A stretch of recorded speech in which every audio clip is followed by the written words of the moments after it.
Importing a PDF is very easy. We go to Allplan's icon and in the drop-down menu we select Import and then Import PDF data.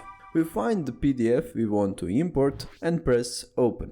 If we already know the scale of PDF we are importing, then it is important that we previously set the right scale. If we don't know the scale or it is random, then we need to enter the scaling factor here.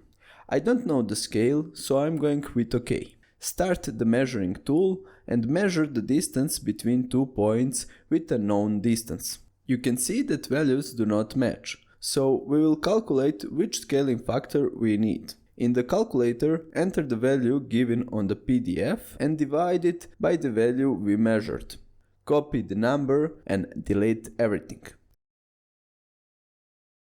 Now import the PDF again, only this time enter the specific scaling factor. If we measure the distance, you can see that our PDF is now in a good scale. I hope this video was helpful and thank you for watching.